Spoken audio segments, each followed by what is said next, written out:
Hello? Yeah. I want to found a software which is very useful to farmer only. But I didn't get any clue. So how can I think that get a clue regarding the farmer only? Because when I'm going to develop any software, it is useful only for the citizen people. But I never think about the farmer who can use that software. So how can I think about that farmer so that I can develop it? I will give you one example. My grandfather, who stayed in Marathwada, in Bid,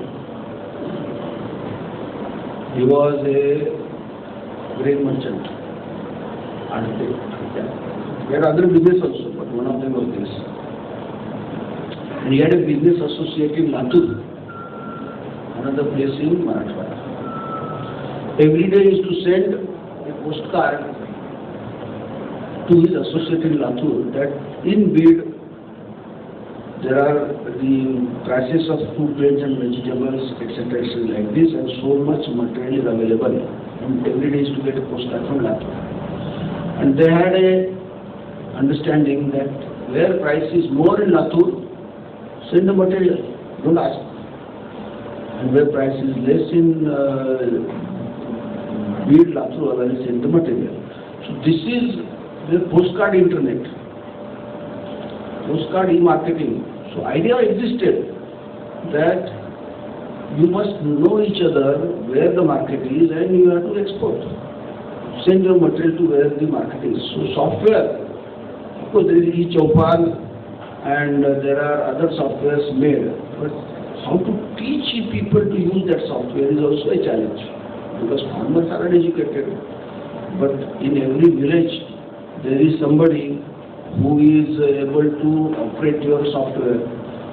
So writing new software may not be required, but teaching that software for people to use to their advantage may be required.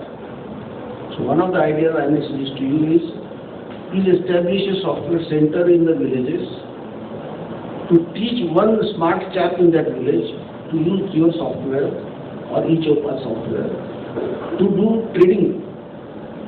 Another idea, precision farming. Precision farming requires what? The university at Aurangabad or at Rahuri or Pune, there are experts in these universities who can give guidance to the farmer on how much fertilizer to use, whether to irrigate or not. All this guidance farmers can receive from them. But our expert is sitting in Pune or Rahuri, he is not in the farm. But your software can give the input of soil moisture, of soil acidity, pH value, of electrical conductivity, of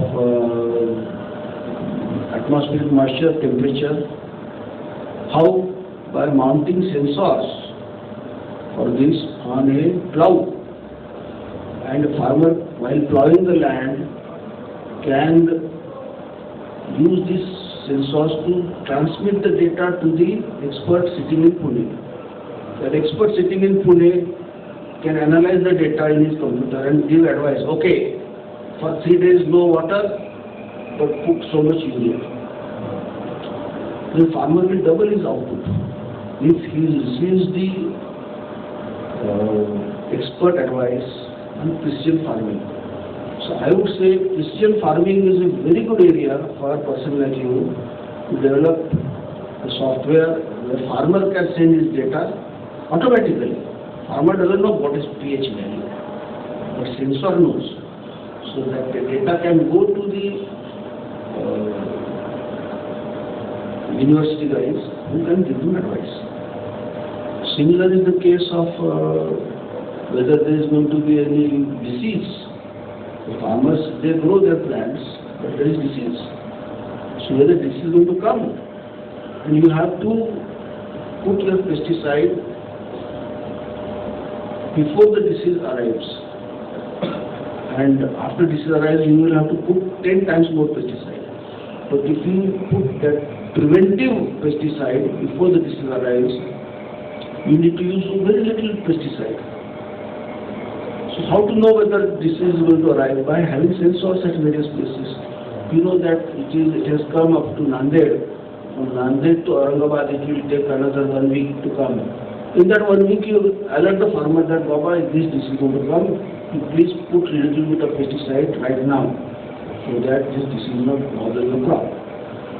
So such preventive measures also you can develop and help the farmers. So trading, precision farming, disease prevention, and hundreds of ways are there. You just have to go to the farm and talk to the farmers, and you will yourself find hundreds of them. If you sit in Pune and say, I want to develop a software for farmers, it is no use. It will not work. You have to decide that I will make my life there, go and stay put there. First thing is you build yourself a nice home there with a toilet and stay there. And after you stay there, then you will come to know their problems and you will find the solutions. Any other question? Yes, sir. So you spoke on following the passion. So my question is, the way we are trained right from the school days is the mindset is prepared of the students. So if we have to recognize our passion, so how do we recognize it? Can you give some suggestions for that? Yeah, first you tell the parents not to brainwash their children. First and foremost problem is parents telling the children that you must become doctor or engineer or go to bank or go to MNC. No, first stop parents from brainwashing the children. Secondly, it is difficult for somebody who is 10 or 12-year-old to know what is going to be the attitude or aptitude. So, but there are aptitude tests which can give you some idea. But then can our educational system identify your aptitude and give you projects in that area of your aptitude, and then see whether you really like that. And then those projects can be jointly with your parents, because parents also should know whether you are in that aptitude or not. But unfortunately our curriculum is so straight-jacketed, doesn't allow you to think what is your aptitude. Doesn't allow you to develop your passion. You have to learn your physics, chemistry, maths. And what is the use of algebra, you tell me, to a farmer? There is no use of teaching algebra to a farmer. Yeah, he should know a little bit of arithmetic, maybe a little bit of geometry. That's okay, because he has to know how to calculate his area of his farm. A little bit of arithmetic and geometry is okay, but why to teach him algebra? So we have to make these things optional and allow you to pursue those matters in which your career is going to be made. So our system has to be made flexible from school days. Today I understand that there is some flexibility at postgraduate level. It's too late. You already decided that you are going to be IT engineer, and then you are told, no, your talent is somewhere else. It's too late. So in school itself, your aptitude has to be known. Now, just an aside, you can check out this. Just an aside, in our company, we wanted to know what is the aptitude of our workers' children. So we got one lady from Pune to do an aptitude test. So she gave the aptitude test to the workers' children. And she said, I will announce you the results, whose aptitude is what. But I also want to know what you want to be. So we all expected that somebody will say, I want to become pilot, I want to become astronaut, I want to become engineer. My father is a worker, but I want to become an engineer, I want to become a doctor. But the number one choice that boys wrote is police.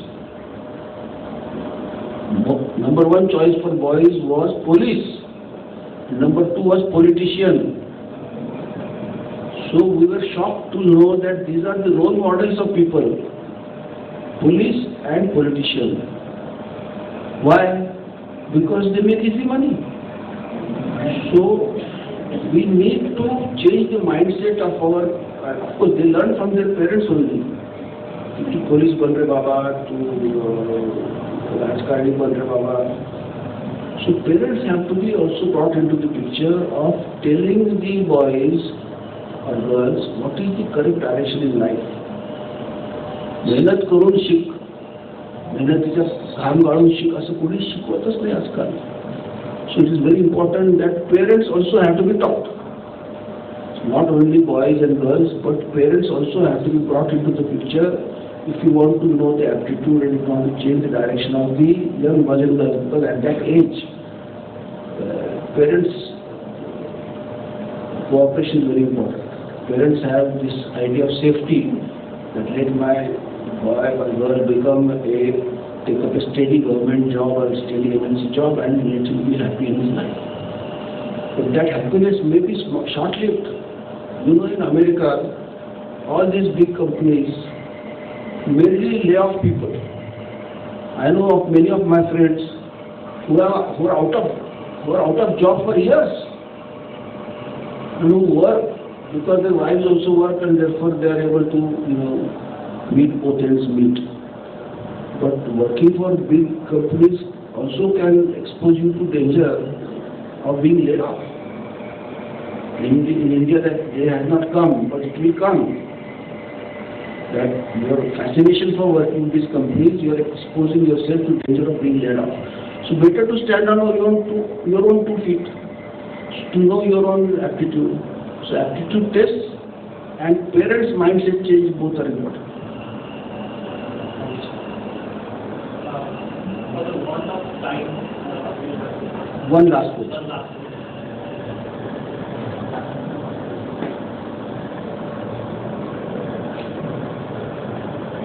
Kavita, my question is, when you were studying, what was the thing that you were being motivated by? Pardon?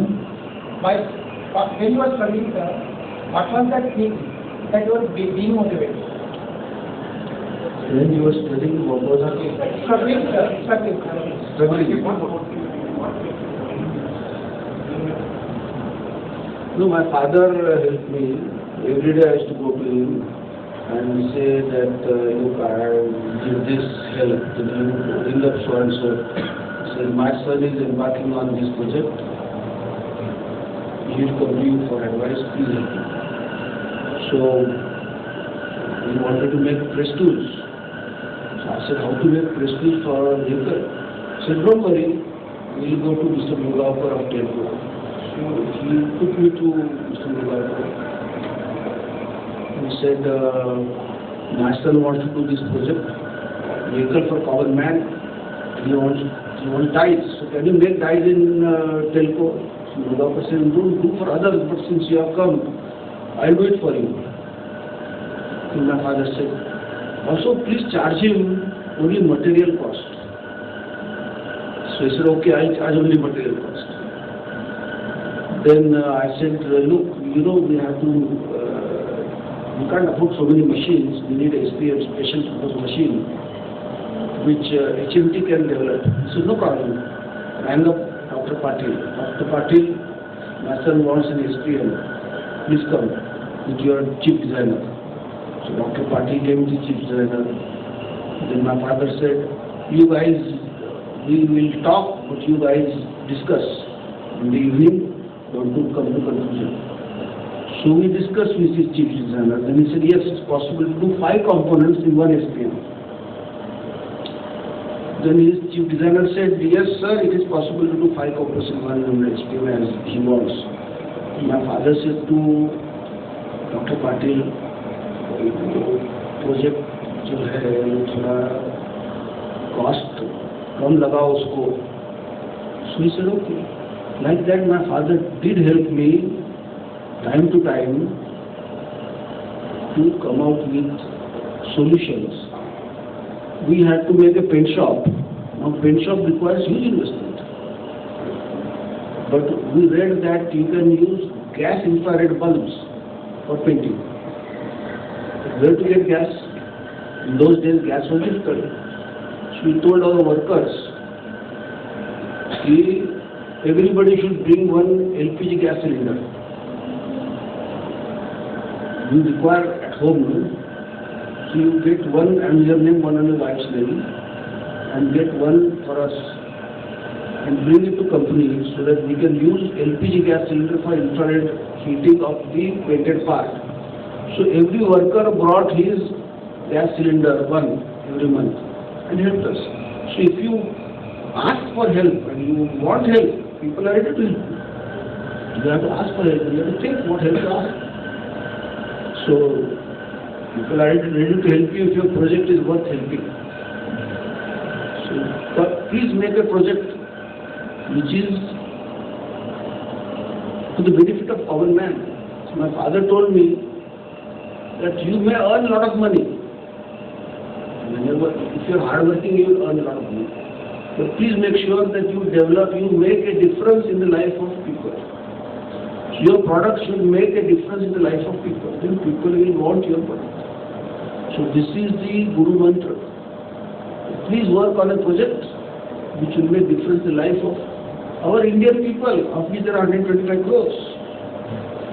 Don't work for somebody who is in America. Work for people in India. Thank you, sir.